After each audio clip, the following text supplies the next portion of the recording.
Zach is back. It's the Zach Gelb Show on Fox Sports 920 The Jersey. Welcome back in. Time right now in our Princeton Orthopedic Associates studios, 5:15. This is the Zach Gelb Show here until 6 o'clock. Seahawks coming to MetLife Stadium this weekend to play the JETS Jets. Jets embarrassed last week at Arrowhead Stadium, where Ryan Fitzpatrick had 6 interceptions and the Jets offense had 8 total turnovers. Also, as we are in New Jersey, a lot of Eagle fans here. Everyone is in love right now with the sensation that is Carson Wentz of the Philadelphia Eagles. So now joining us on the hotline is the Hall of Fame quarterback and the Seahawks color analyst on their radio broadcast, and that's Warren Moon from Sports One Marketing. Warren, thanks for the time today. Welcome back to the show, and how are you?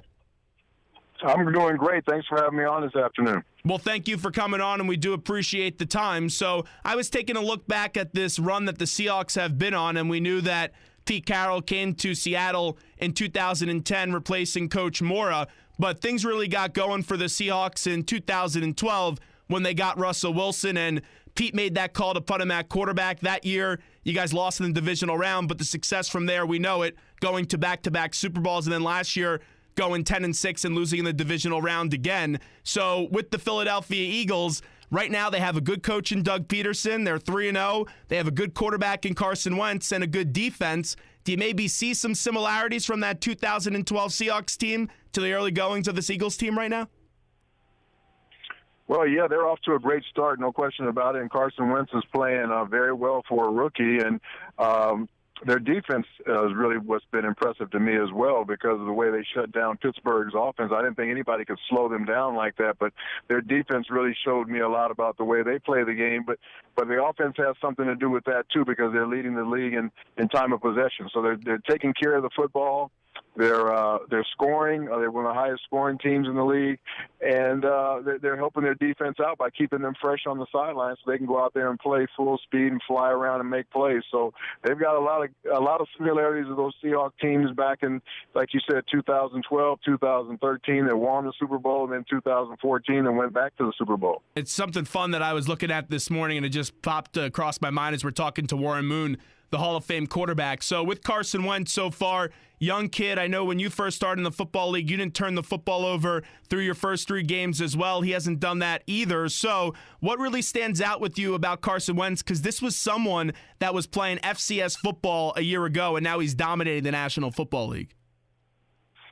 Well, I think the amount of information he's been able to take care of and translate and execute on the field. It's not like they're just giving him a couple of different formations and a couple of different plays. They're doing a lot of different things with him, a lot of different formations, movements. He's throwing bubble screens. He's doing all kinds of different things, running some read option. So I like all the different things that he's doing, and that tells me that he's a very he's very intelligent young man, because he can process all this information and get it done on the field as far as calling the right plays, getting the guys lined up, and if he has to check off a play at the line of scrimmage, he's doing that as well. So I'm very impressed with that part of his game. It's crazy how expectations change so quickly. Before the year, people looked at this Eagles offense and they didn't see a lot of talent around Carson Wentz when Howie Roseman made that decision to trade Sam Bradford to the Minnesota Vikings.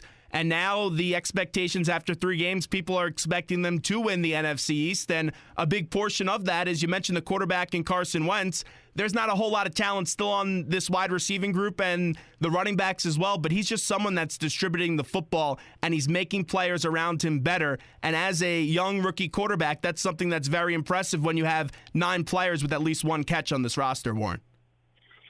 You're right, and that's the key, is having a trigger guy that can get the ball to the right people, and he's almost like a point guard in basketball, and he doesn't have to have all superstars that he's handing the ball off to or that he's passing the ball off to, but as long as they're good football players, that's why they're in the National Football League. They're in the National Football League for a reason, so they're really good players, maybe not superstar players, but who knows, maybe a superstar comes out of this group. So it's definitely a talented group of players, and then you have a quarterback that's getting them the football in the right situations.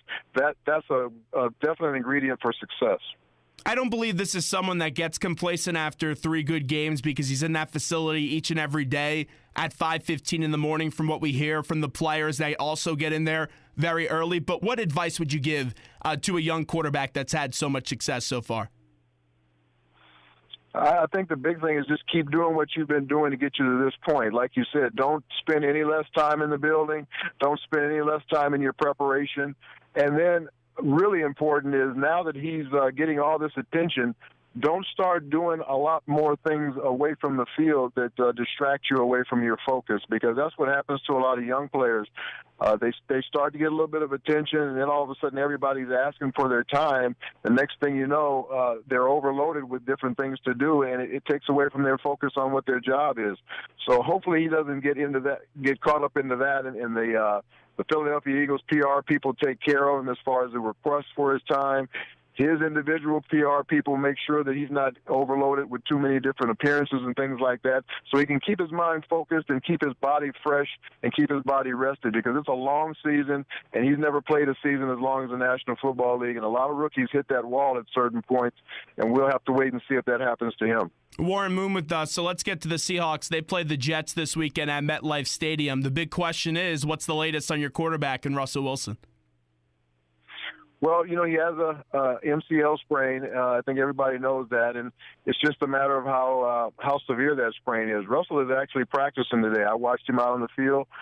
He's definitely doesn't have the mobility that Russell is known for having, but he hasn't had that mobility the last 3 weeks since he hurt his ankle. So he's a very tough guy. He's a very determined guy. He doesn't want to miss any time. And if he was in a situation where he could hurt himself further by practicing, they wouldn't let him go out there. So it just has to do with, how much mobility he has. And they're going to take a long look at him today and see how effective he is in practice and whether they decide to keep him going the rest of the week. This is a very good Jets defense that whoever is at quarterback for the Seahawks offense will be playing this weekend at MetLife Stadium. If it's not Russell Wilson, what do you see out of Boykin going up against a very tough and stout defense like the Jets defensive line does have? Yeah, they are very, very physical and very stout up front. All those guys are playmaker type of defensive linemen as well. So with Trevone Boykin, he's a guy that can move around, and that's something that's an asset when you're playing against a team that might get some guys loose on you, and you have to maybe make somebody miss. He has that ability to do that, just like Russell Wilson does. But the big thing is for him is just recognizing what the Jets are going to do. Get the ball out of his hand quickly. Don't hold it too long, because if you hold it too long, that's when bad things happen. So if they keep the play calling to a point where they're calling a lot of quick throws, they're calling throws where he can get on the move, get outside the pocket, something that he does very well, I think those would be the best ways for him to have success. But if we can't run the football and we put ourselves in long yardage situations, that's where you play right into the hands of a defensive front like that, because they really come after the quarterback on third and long situations. The run game is very key in this game for the Seattle Seahawks, especially if Russell Wilson isn't going at quarterback. For so many years, you had that dynamic duo of Russell Wilson and beast mode, Marshawn Lynch tossing up the Skittles to everyone. Tell me a little bit now about this Seattle Seahawks run game with life after Marshawn Lynch. Well, Thomas Rawls was supposed to be our lead back this year, but he's injured right now, so he'll be out for the next 3 or 4 weeks, I think. But Christian Michael, who was going to back him up, is the guy that's kind of taken over the lead, and he had 102 yards last week on 20 carries and a couple of touchdowns. So he had a really good game last week. Our offensive line is really starting to gel now. They had some problems the first couple of weeks because we inserted a couple of new guys into the lineup, but I think that's starting to work itself out. And if they play well up front and give our running backs some creases and some air at the line of scrimmage, they definitely have the ability to make things happen. We have a very deep running stable of guys, but a couple of them just happen to be banged up right now. Although there's some changing pieces on the offensive side of the ball, we know one thing that doesn't change in Seattle, and that's a very good defense. Ryan Fitzpatrick, last week, 6 interceptions, 8 total turnovers for the New York Jets. I could just see, Warren, the Seahawks defense feasting on Ryan Fitzpatrick again and him having some big turnovers once again on Sunday. Well, if I know Ryan Fitzpatrick, he's going to come back and play better than he did last week. He's a professional. He's got a lot of pride, and he knows he made a lot of mistakes last week that he wants to correct. So usually when a guy comes off of a really bad game, he comes back and plays a lot better, and I'm sure that Ryan's coming out with that mindset. But, yeah, if you're the Seahawks defense and you're looking at that on tape, you're looking at different opportunities of ways you can get the football, and that's something we haven't done as a defense this year so far. Is created a lot of turnovers. Only one so far through 3 games, so they're looking to try and make more turnovers. This might be a good week to do it. Let me ask you this, because on paper, I believe the Seahawks are a better team and the Seahawks should win the game on Sunday. But then I said the same thing last week about the Arizona Cardinals, and they got blown out against the Buffalo Bills. But that was another case of a West Coast team traveling to the East Coast and playing an early 1 o'clock game. Does that have a big effect, or is that just an excuse for when a football team on the West Coast comes to the East Coast and loses a 1 o'clock game? Well, I think it can have an effect on you. I know the Seahawks always come in on Friday to try and get acclimated to the time change, but it just all depends on how you get off to a good start or not in the 1 o'clock starts, because it is 10 o'clock on your body clock, and some guys react to it better than others.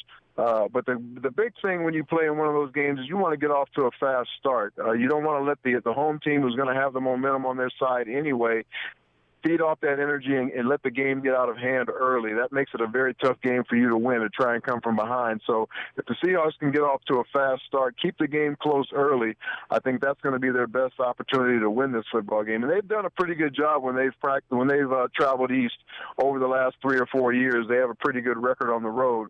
So I don't think it will affect them as much. But the key is getting off to a good start, not letting anything bad happen early. Big turnover, big play by their offense or by their special teams, something like that. Wrapping up with the Hall of Fame quarterback Warren Moon, who joins us right now on the Zach Gelb Show. I have to ask you about Colin Kaepernick. You've had a few weeks to digest this. What are your thoughts on what Colin Kaepernick is currently doing with his position as a quarterback in the National Football League? Well, I like what all these professional athletes are doing by using their voices, using the platform that they have for professional sports to be active on what's going on with social problems in our country. And as long as we continue to keep it positive, as long as guys aren't doing anything too much that are offending other people, just keep just make sure the message is consistent of what you're trying to get accomplished. I think that's where they can really be effective in making some change. So I think we have everybody's ear now as far as what needs to be done. Now it's just a matter of getting the right people in the right rooms to start talking about solutions to some of these problems that we have in our country, and I love the lead that these athletes are playing in this. I respect Colin Kaepernick for taking this stance. I'm not someone that loves people not standing up for the national anthem, but I do believe there's a big problem in our society and something does have to change. And I do love when athletes do speak up for these things. You saw what happened at the ESPYs. That was very powerful and moving with LeBron James, Chris Paul, Carmelo Anthony, and Dwayne Wade. But how does this problem change in our society? Because it's a two-way street. There shouldn't be cops killing innocent people, and then people out of retaliation shouldn't be killing innocent cops. So as a society, how do we change, Warren?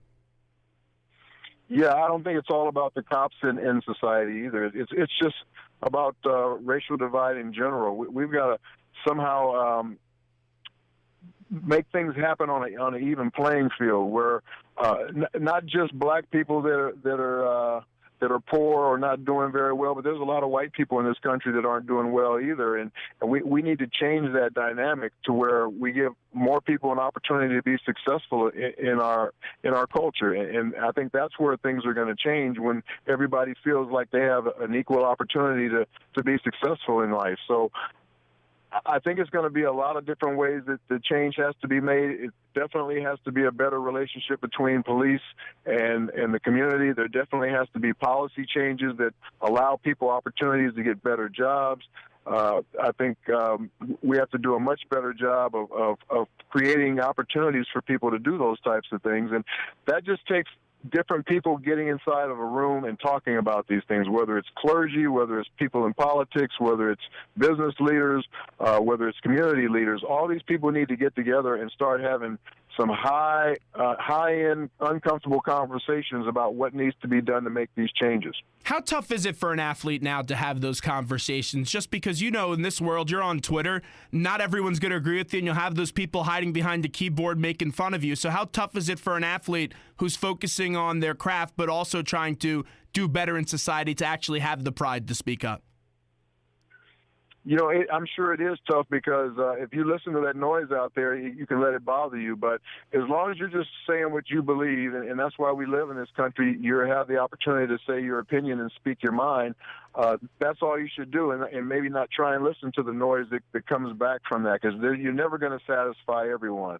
But it is a lot being put on these athletes, especially within their season, because there's a lot of focus that goes into trying to play your game and play your sport, and then now all of a sudden you're asking to be a socially minded activist about what's going on in our country.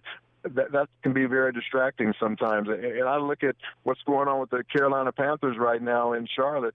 They're having a tough time as a football team, and maybe some of that is because of what they're dealing with that's happening right in their backyard right now with the police killings that happened last week. So I understand, and I don't envy these players at all, but I do respect them for standing up and having a voice, where a lot of them could just sit back and say nothing and do nothing. At least they're trying to say something and trying to create some positive change. Well, I do appreciate the time today. Before we let you run, I get your emails a lot about Sports One Marketing, and I love Iris and the great team there for Sports One Marketing. So tell me a little bit new about what's going on with the company. Well, we just continue to keep growing, and it's very, very fun right now to be involved in our company. We're doing a lot of really good things. We just had a big fundraiser here in Seattle during Fashion Week for my foundation, the Crescent Moon Foundation, and then our company just continues to keep building off of a lot of different things we're doing in business and through gifting, and we developed this virtual gifting platform that we're selling that all over the country to different arenas and different stadiums and that. And you'll hear more about that as we come out with some information through the media. But just a lot of exciting things going on with what we're doing right now, and a lot of it has to do, with sports. Well, Warren, I appreciate the time today. Best of luck and enjoy the trip this weekend. All right. Thanks for having me on. Appreciate it.